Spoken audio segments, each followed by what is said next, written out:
The Lord will bless us with Jesus' name. Let's go straight to the word of the Lord, and we are reading from the book of 1 Samuel. 1 Samuel. Karibu sana katika ibada. Shukuru Bwana kwa kuwaweka na kuwahifadhi katika wema wake. Amen. Tungali tunaendelea kujifundisha the nature of curses and blessings. Na Sunday tuliongea sana kuhusu mambo ya covenants ama maangano. We talked so much about covenants. Na nikaelezea kuhusu aina mbalimbali za covenants. Na hizi tulikuwa tunaangalia kwa sababu tulitambua kwamba laana huwa haipati mtu isipokuwa iwe na sababu. So tukawa tuna angalia kwa undani kuweza kujua ni sababu gani ambazo huwa zinaweza kuleta laana katika maisha ya mtu awaye yote. Na tukatambua kuna zile laana zinatokana na Mungu kwa sababu ya kuasi neno lake. Kuna laana zingine ambazo zinatokana na kutowatii wazazi. Kuna laana zingine zinatokana na maangano ambao ni covenants, na nikaweza kuelezea aina mbalimbali za maangano. Maana nataka ushike hivi kwamba shetani anatumia, lazima akuwe na ground ili aweze kuleta maafa katika maisha ya mtu yeyote. Lazima awe na ground, awe na mahali pa kukanyanga. Na hapo mahali pa kukanyanga ndio tuliita the cause. For Proverbs 26 verse 2 said and says that a curse without a reason does not come. Kwa hivyo kama laana haikuji bila sababu, lazima shetani atafute sababu ili laana iweze kuwa juu ya mtu ama juu ya kitu fulani. Na some of these things, watu wa Mungu, ni vitu ambazo watu wengi akili zao zimezibwa, zimekuwa blindfolded, kiasi ya kwamba watu wanaona hizi vitu hazifanyi kazi ama hii ni maneno tu tunaambiwa. Lakini when you look throughout the Bible, Yesu Kristo akijifunua kwa Yohana in the book of Revelation chapter 22, anasema kwamba na in that new heaven and in that new earth ndiko hakutakuwa laana tena. So as long as we are in this life ambao tunaishi, the enemy will always look for a reason to bring a curse in the life of a person. Na shetani akipata hiyo sababu, laana itaingia. So ni juu yetu tuangalie ni sababu gani ambazo adui anaweza tumia ili tu avoid hiyo kuingia katika hizo sababu, ili asipate ground ya kuleta malaana katika maisha yetu. So tuliona katika causes of hizo covenants, kuna aina fulani ya covenant inaitwa soul tie. Na hiyo ndio nilikuwa nataka kuongea kuhusu siku ya leo katika jina la Yesu Kristo. Anaamini tutaenda kubarikiwa. So in 1 Samuel chapter 18 verses 1 to 3. 1 Samuel chapter 18 verses 1. The Bible says, now when he had finished speaking to Saul, the soul of Jonathan was knit to the soul of David, and Jonathan loved him as his own soul. Now, katika hiyo scripture, even before we move to verse 2, it is the story of David and Jonathan. Now, the Bible says when David had finished speaking to Saul, Daudi alikuwa anaongea na Saulo akieleza vile ambavyo ameweza kufanya exploits katika maisha yake, vile Mungu amemuokoa na vile anavyo uwezo hata wa kukabiliana na Goliath.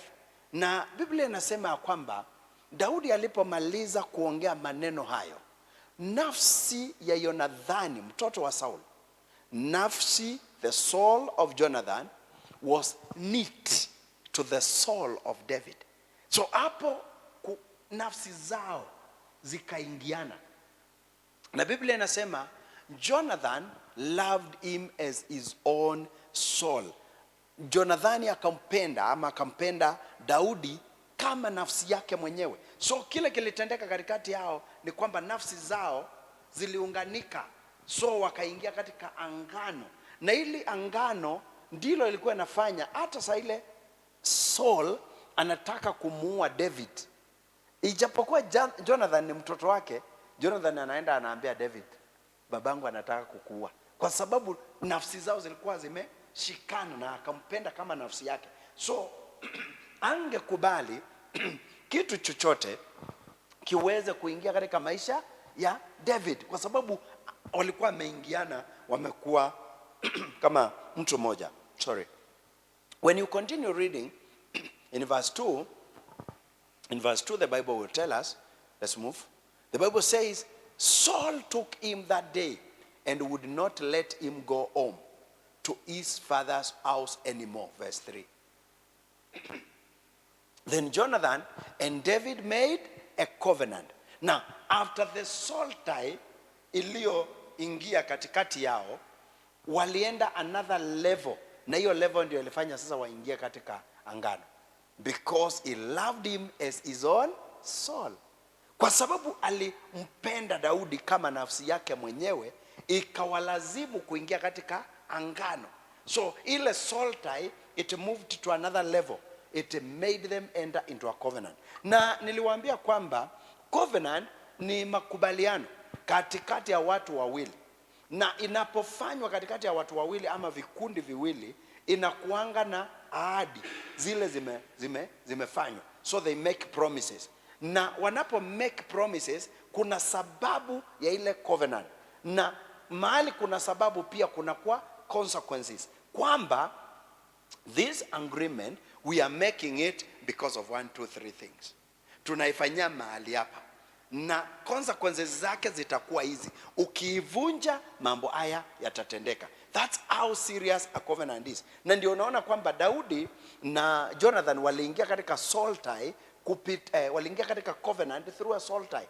Na ndio sababu waliweza kuwa kupendana vile walivyokaa mioyo yao imependana. Now, so I want us to understand as we continue. I want us to read another text ili tuweze kushikanisha pamoja. In the book of Genesis chapter 34. Genesis 34.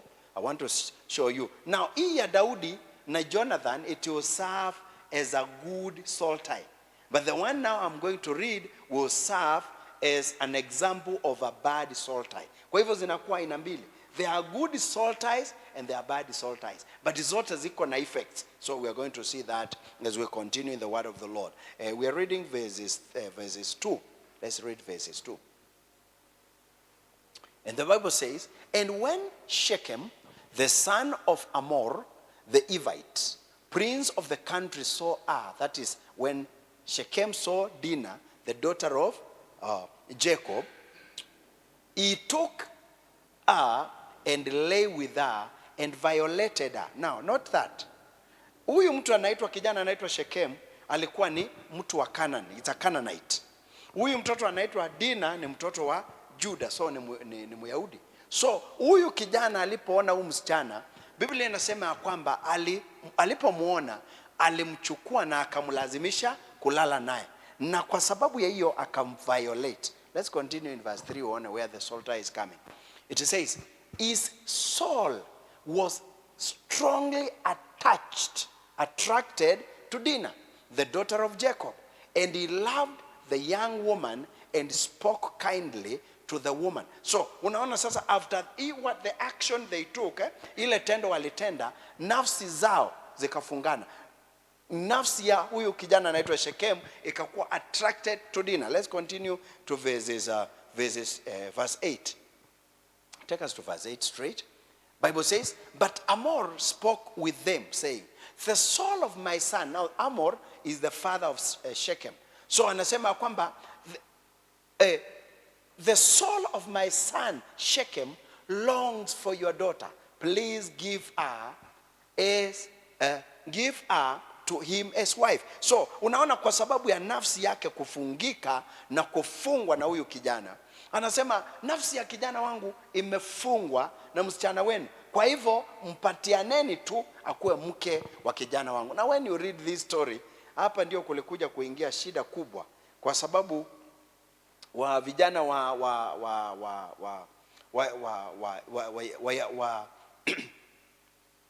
Jacob walipotambua hivi, walikuja wakakubali na wakatrick hao vijana wa Shechem, village mzima, wazee wote wakamwambia, sisi hatuna shida, nyinyi kubalini tu muoe wasichana wenu, na hata sisi tutakuwa tunaoa wasichana wenu. Na kwa sababu walikuwa na uchungu wakakubali, na hawa walikuwa wanataka waweze kuingiana katika ndoa, so wakakubali. Agreement ilikuwa nini? Mkubali tutairi vijana wenu, mtairi kama sisi, ndio tukue kama kitu kimoja. So walipokubali, hapo ndio Levi, hiyo laana ambao baba yao Yakobo alikuja kuongea in Genesis chapter 49 kuhusu Levi na ndugu yake, anasema hasira yao. Let's jump to chapter 49. I want to show you something. Genesis chapter 49 verse 2. Ndio tuunganishe hizi vitu uzishike vizuri. Genesis 49 verses 2. Genesis 49 verses 2.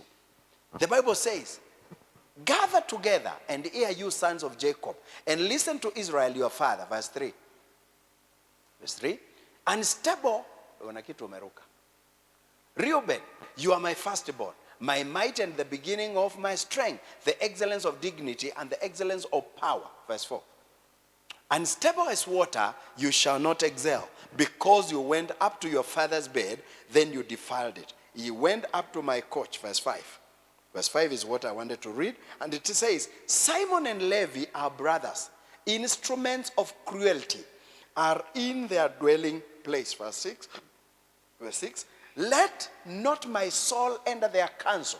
Let not my honor be united to their assembly. For in their anger they slew a man, and in their self-will they hamstrung an ox. Now, hapo ananena na proverb kidogo. But when you go back, unaona anasema, cast be their anger, for it is fierce, and their wrath, for it is cruel. I will divide them in Jacob and scatter them in Israel. So hawa vijana nao kwa sababu ya hasira, walipoona dada yao vile amefanyiwa, wakaenda wakadanganya hao watu wanaume wa Shechem, wakawaambia, sasa kwa sababu mshachukua msichana wetu, hatuwezi taka mkae naye kama hamjatairiwa, so tutawatairi, mkubali tuwatairi, alafu basi mnaweza oa. So wakangoja, saa ile wamewatairi siku ya 3, saa ile hawezi tembea, wakaenda wakawakatakata wote, wakaua village mzima, kwa sababu hiyo hasira ndio ilikuja kufanya baba yao aweze kuwalaani. So unaona, where evil soul ties are made, repercussions zake ni repercussion mbaya. Maana huyu kijana alipenda msichana wa wenyewe na nafsi yake ikafunganika na yake, na kwa sababu ya hiyo akamlazimisha kufanya vitu ambazo Waisraeli walikuwa hawapendi. Na kwa sababu ya hiyo hawa vijana ambao ni Simon na Levi wakakuja wakawafahamia, wakawaua wote, na hiyo ikawa imeleta shida katika maisha yao. So in brief, tunaona kwamba soul ties can be positive or negative, na zinatumika na adui kuweka maangano ambao hapo ndipo anafikia kuweza kutekeleza mambo yake katika maisha ya watu ambao wangekuwa anaishi maisha ya baraka, anaanza kupata sababu ya kuleta laana katika maisha yao. Bwana Yesu asifiwe. Bwana Yesu asifiwe. Amen. Na ndio tunaona sasa, unapoangalia maisha ya Daudi vile alivyoishi na Jonathan, hiyo soul tie ilifanya urafiki wa Daudi kwa Jonathan ulikuwa wa kweli, lakini upande huu mwingine ulimfanya Jonathan aweze kupata hasara sana. Fact ilifika wakati moja baba yake ambaye ni Saul akamlaani, akamwambia, as long as this son of Jesse is alive, you will never become the king of Israel. Na kweli Jonathan hakuwa mfalme, kwa sababu aliona hiyo soul tie ilikuwa inafanya Jonathan anafunua mambo yote. Ile mambo mabaya Saul anataka kufanyia Daudi, Jonathan anaenda anafunua, anamwambia, babangu leo amepanga kukuua. So anaama, na ndio babake alipotambua akanena laana juu ya maisha yake. When you look in the book of 2 Samuel chapter 11, 2 Samuel chapter 1 verse 26, you can see how this soul tie ilikuwa strong katika maisha ya Daudi na huyu kijana anaitwa Saul. Inasema huyu ni Daudi akiongea maneno haya. This was after Saul na vijana wake wawili wameuliwa katika vita. Daudi ananena maneno, anasema, I am distressed for you, my brother Jonathan. You have been very present to me. Your love to me was wonderful, surpassing the love of women. These are the words of David. Anasema kwamba moyo wangu unateseka kwa sababu yako Jonathan. Umekuwa mwema kwangu.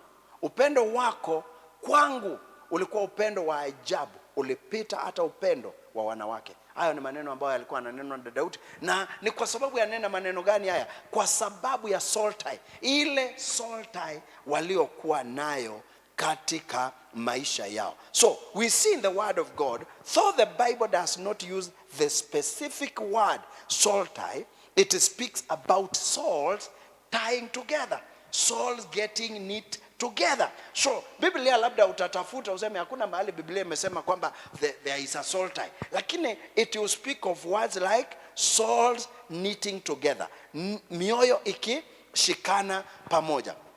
When it talks about souls being knit together, becoming one flesh, therefore a soul tie is an emotional bond that unites souls of two persons. So a soul tie inaunganisha mioyo ya watu wawili. Na tukiendelea utaweza kuona kwamba kunaweza kuwa soul tie katikati ya mtoto na mama ama mtoto na baba. Na watu hawa wakiingia katika soul tie, if they are not very careful, that soul tie can work against them. There are soul ties ambazo ikiingia katikati ya mtoto na mama, unapata wale watu kuachana ni ngumu.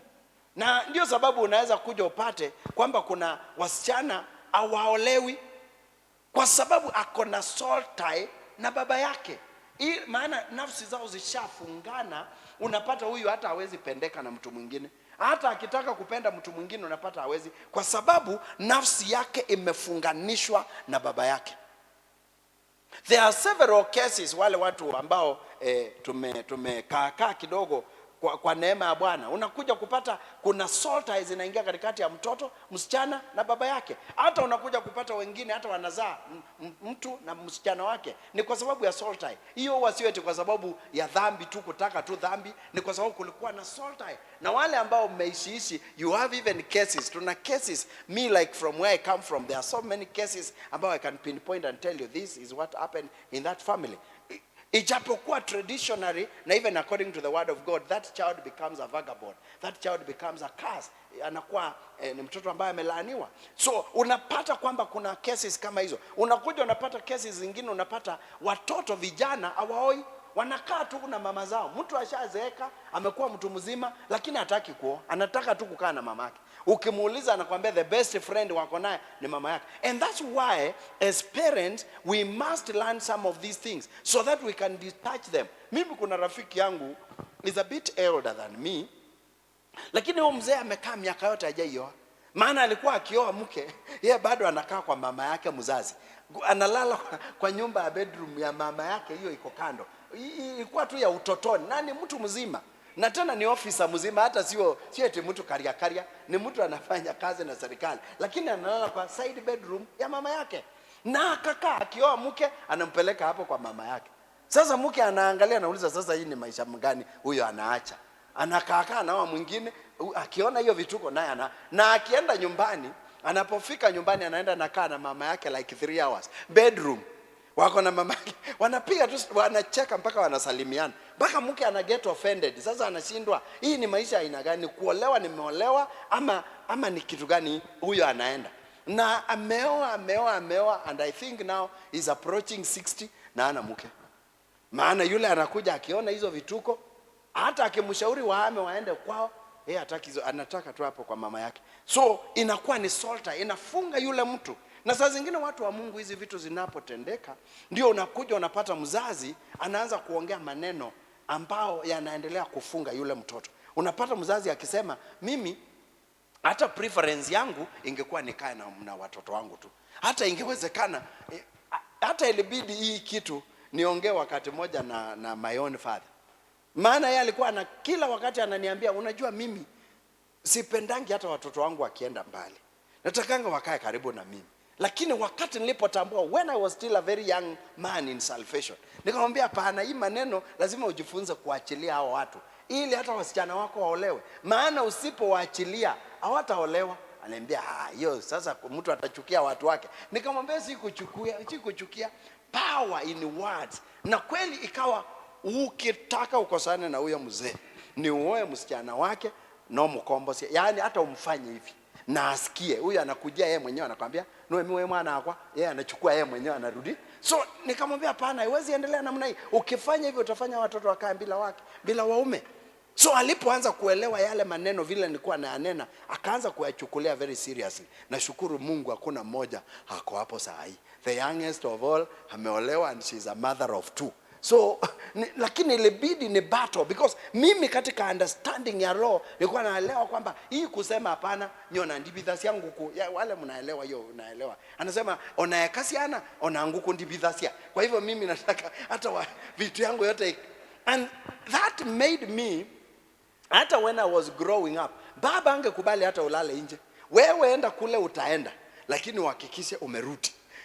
Yani na ukirudi ukuje ubishe kwake, hata kama ni saa 8 umwambie tumerudi, ni mutindi hata nenda avika na nina kwa matuka nena. Hiyo inamfurahisha, lakini eti ulale huko nje.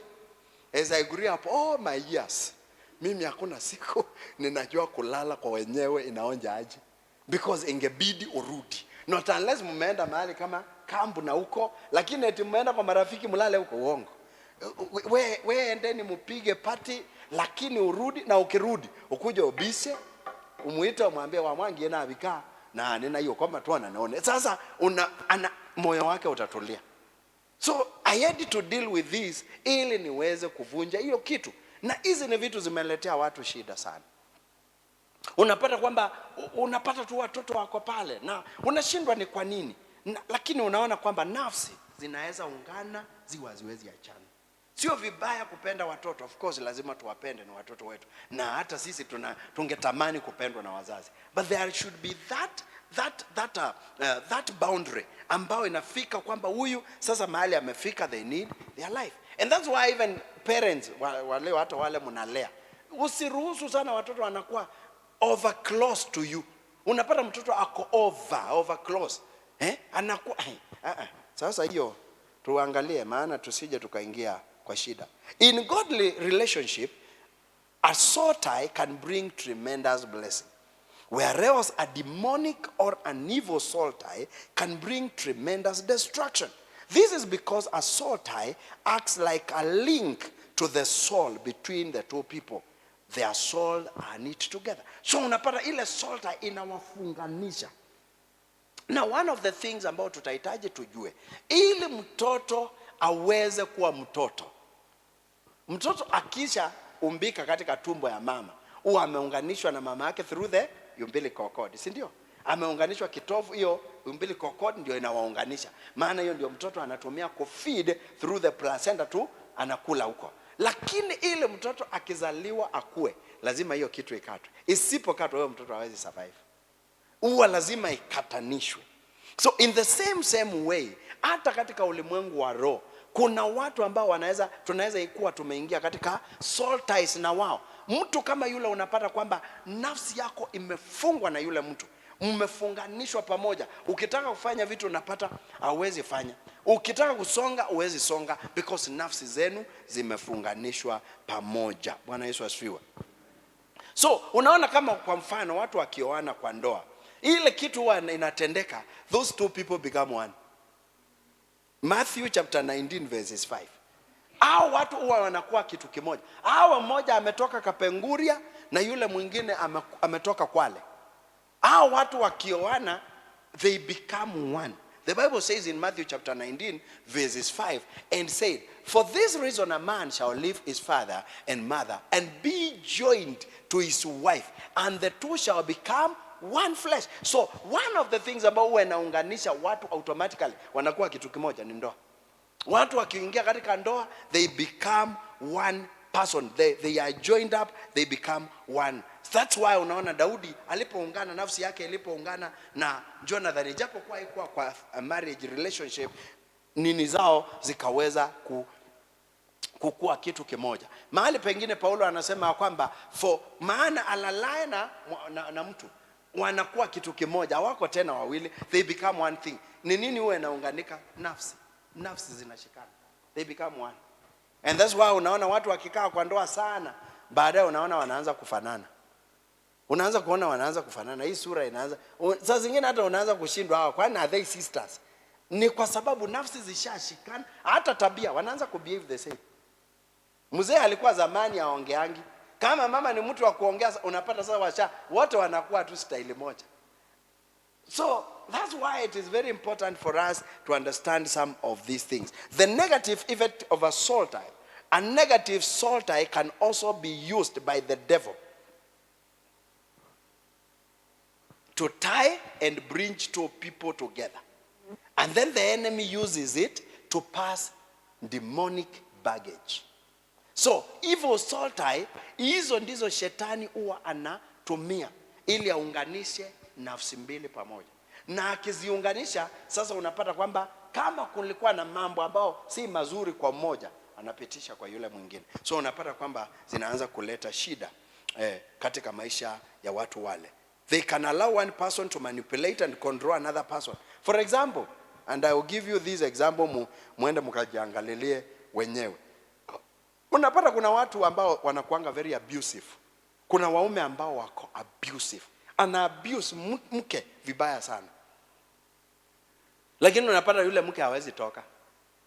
In actual fact mkimwambia atoke, mnakosana naye.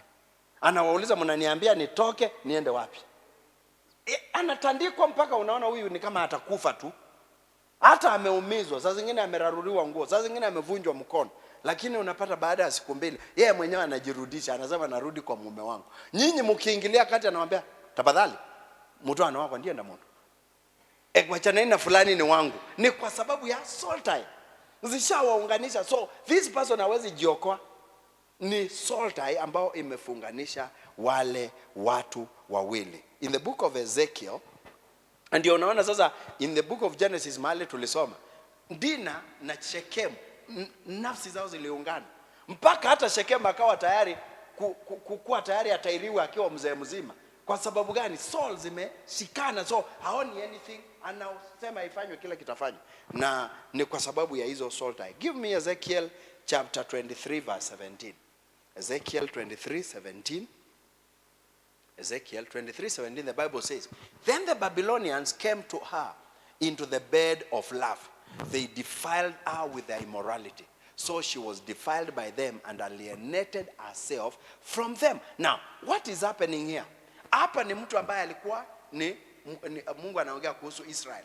Na anasema Wababiloni walikuja wakaingia katika kitanda cha upendo na wakachafua Waisraeli kupitia uzinifu. So unaona the same word ambao tunapata katika Matthew 19 is repeated even in the Old Testament. Through that unapata waliunganika na wakakuwa kitu kimoja ambacho ndio kilileta kudefile. So an evil covenant, an evil soul tie, kama umeungana na mtu ambaye ni muovu, it automatically defiles you. Na defilement, the enemy will use defilement as a cause to bring curses in the life of a person. So a soul tie is a common reason for a person to still have relationship na mtu ambaye waliungana. Unaweza pata kwa mfano, ukipata mtu ambaye ushakuwa wale tunaita kwa kizungu ex lover. Unaweza pata labda alikuwa girlfriend ama alikuwa boyfriend wa mtu, na huyo mtu walikuwa wameingiana. Unapata hao watu wakikutana, there is always some spark. Unapata there is some spark. Even after many years, unapata mtu hata unapata mtu amekaa kwa mawazo, anafikiria mtu aliachana miaka 30 iliyopita. Unashindwa ni nini? Ni soul tie. And this is something that happens. Na vile tu saa zingine we become we pretend to be very spiritual. Lakini in reality unapokaa chini, unapata mtu anawaza, hakwambia na kuna kamutu ni vile tu hatuwezi sema, lakini unapata mtu ana mambo yako na huko nyuma. Ni soul ties. Ndizo huwa maana nafsi zilikuwa zimeshikana na zinavuta watu na huko. Can I speak briefly as we come to conclusion on how soul ties are formed. How are they formed? Number one, soul ties are formed through close relationships. King David and Jonathan had a good soul tie as a result of a good friendship. Biblia inasema Jonathan alisikiliza vile huyo kijana ameongea, moyo wake ukaunganika na wake. Na ndio Daudi anakuja kusema upendo wake aliokuwa amependa Jonathan ulikuwa umepita upendo wa wanawake. So nafsi zao zilikuwa zimeingiana kabisa. Bwana Yesu asifiwe. Amen. In Genesis chapter 44 verses 30, Bible says, "Now therefore I will come to thy servant my father, and the lad be not with us, seeing that his life is bound in the lad's life." Unaona hapo ni pengine ambao Mungu anaongea nafsi za watu zilikuwa zimeshikana. So close relationship, wakati kunakuwa na mahusiano ya karibu, unapata nafsi za watu zinafungana. Na zinapofungana unaanza kupata mtu huyu anataka kukaa vile ambavyo mwenzake yako, because it's a close relationship. When we read in the book of Deuteronomy chapter 13, Deuteronomy 13, the Bible says, "If your brother, the son of your mother, or the son of your daughter, or the wife of your bosom, or thy friend, which is thine own soul, entice thee secretly, saying, Let us go and serve other gods, which thou hast not known, you or your fathers." But so unaona kwamba close relationship hata zinaweza fanya watu watoke katika imani ya kweli na kuanza kuingia katika ibada ama katika ibada ambazo sio za kiungu. Bad soul ties can form from bad relationships. They can make people idolize others and cause bad soul ties. Becoming obsessed with a group of people, becoming obsessed with a particular type of music, ni kwa sababu those are bad soul ties. Those are close relationship, zinafanya watu waingie katika vitu kama zile. Number two, another thing that can cause this kind of soul ties ni kitu inaitwa vows. Vows, commitments and agreements. Watu wanaingia katika kuapa. They vow things. Watu wanapata wameapa mambo fulani. Commitments and agreement. Vows are known to bind the souls. Vow, ile nadhiri, huwa ina uwezo wa kufunga nafsi. Vow iko na uwezo wa kufunga nafsi. Numbers chapter 30 verses 2. Numbers 30 verses 2. Numbers 30 verses 2. The Bible says, if a man, 30 verses 2, verse 2. Numbers 30 verses 2.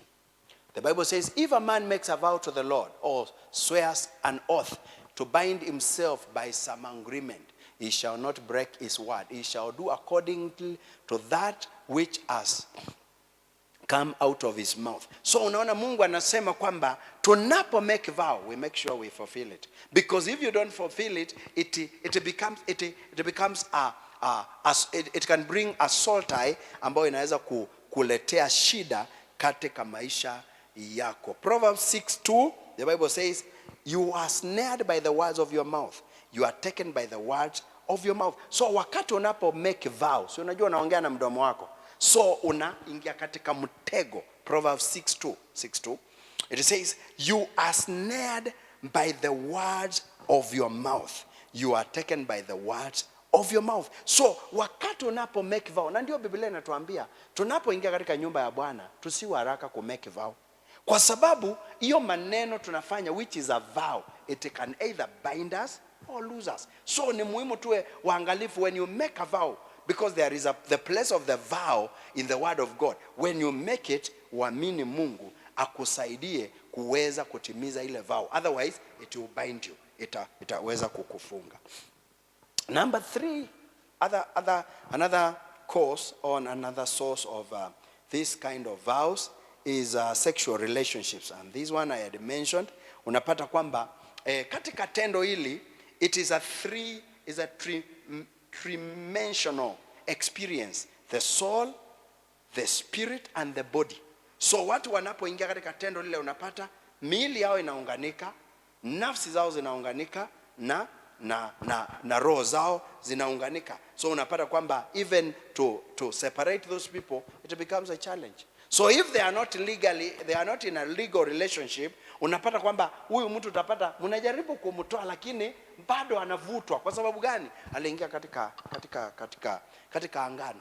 Aliingia katika soul tie. Nafsi yake imeunganika na yule mtu. Na ndio unaona many times unapata kuvunja ile uhusiano isipokuwa Mungu asaidie.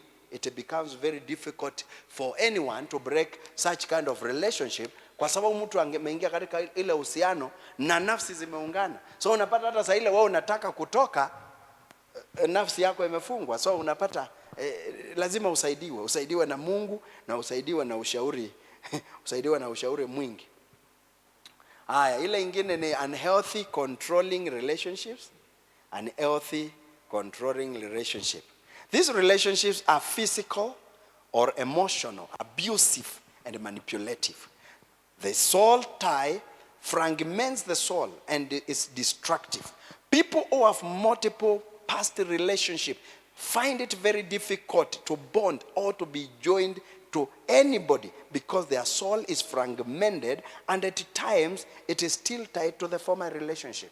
Hiyo nilikuwa nimeelezea. Unapata kwamba mtu ambaye ashakuwa na uhusiano mwingine, na especially wale ambao huwa wana mahusiano mengi, amekuwa na uhusiano na huyu akakuwa na uhusiano, unapata hata saa ile ameamua sasa I want to settle. Ndio unaonanga kwa mfano hao watu ambao huwa promiscuous. Mtu ni promiscuous katika maisha yake, very promiscuous, ana uhusiano huko ana uhusiano kule. Even for them to settle, it becomes an issue.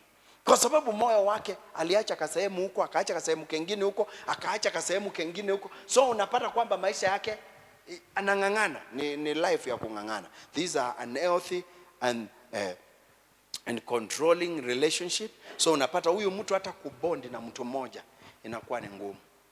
Na many times hata unapokaa na wale watu ambao hajaolewa, anataka kuolewa lakini haolewi, unapata ni kwamba ni nafsi yake, ni moyo wake umekuwa fragmented, makatika huku, kuna kasehemu aliacha huku, na hawezi kubond na mtu mmoja kwa sababu moyo wake umegawanyika. Na ndio sababu huwa ni muhimu sana wakati tunapookoka to understand vitu kama hizi, ili watu wa Mungu to deal nazo na tuweze kutenganisha, tujitenganishe nazo mahusiano, tujitenganishe nao ma relationship tuliokuwa nayo mbeleni, ili tuweze kusettle. Maana ukiwa namna hiyo huwezi settle, utapata kwamba unataka huyu, unataka kwenda huko, unataka kwenda huko, at the end of the day unapata wewe hauna chako. Number 5, obsessive entanglement with a person. Obsessive entanglement with a person. That is giving somebody more authority in your life than you give to God. Let me repeat that. Obsessive entanglement with a person. Hii inatokea wakati unapopatia mtu mamlaka mengi katika maisha yako kuliko vile unapatia Mungu. Na ndio sababu unaona kuna watu ambao huwa wanapatia watu, anaweza kuwa mume, anaweza kuwa boss, wengine hata wanaweza kuwa spiritual leader. Unapata yule mtu unamuheshimu, umempa mamlaka mengi maishani mwako hata kuliko Mungu. Na hizi vitu ambao mnaona, kwa mfano hata hii kitu tunaona ya Shakahola, ile itendeka namna gani? Hawa watu they became so obsessed with the doctrine ambao walikuwa wanafundishwa, wakaishika kuliko vile Mungu anavyosema kwa neno lake. So ikawa kwamba hata wakiambiwa wafunge mpaka wakufe, mtu akani. Mtu anasikia kabisa yeye ni kukufa anakufa. Lakini kwa sababu they are obsessive, they are obsessed, they are entangled with a particular person. They have given this person more authority in their lives more than God. Unapata watu kama hawa hawezi jitoa. Unapata kwamba mtu huyu anataka kuendelea kufanya nini? Kukaa kusikia tu vile anaambiwa. Na ndio naona wale watu wanakuanga brainwashed. Hata hizi ndini zina brainwash watu. What do they usually do? They make sure you are so obsessed kwa ile vitu wanafanya kwa kiongozi na mambo mengine. So at the end of the day unakuwa sasa mamlaka yako upei Mungu, unapatia mwanadamu. Bwana Yesu asifiwe. Amen. Allow me to reach there today. Today I will not continue. I will reach there. Next time when we come on Friday, by the grace of God, we'll be able to look at signs. Signs of soul ties. Signs of evil soul ties. Ni nini unaweza angalia kwa maisha ya mtu uone, ama kwa maisha yako uone, hii kitu ninafanya ni evil soul tie. Ni nini unaweza fanya? What can you do? What can you do? What can you see? Ili tunapotambua vitu kama hizo, then it will be very easy for us to break them and get our lives free. Bwana Yesu asifiwe. Lakini when we give our lives to Jesus, Jesus has the power to set us free and set us free completely. The good news is hata kama kuna soul tie, uwe ulifanya na nani ama na nini, Yesu Kristo unapomwamini ana uwezo wa kukuweka huru. Bwana Yesu asifiwe. He sets us free and sets us free completely. Bible says he came that we may have life and have it in abundance. He says when the Son sets you free, you are free indeed. Bwana Yesu asifiwe. Amen. That is the good news. The good news is that Jesus is able to set us completely free. In Jesus' name. Bow your head for, as we say, a word of prayer. In the name of Jesus. Just pray for yourself for 1 minute. Just pray for yourself for 1 minute in the name of Jesus. Just say something over your life in Jesus' name. Just say something over your life in the name of Jesus. Father, we thank you. We thank you for speaking to us. We thank you for ministering to our lives. We thank you because your word is life.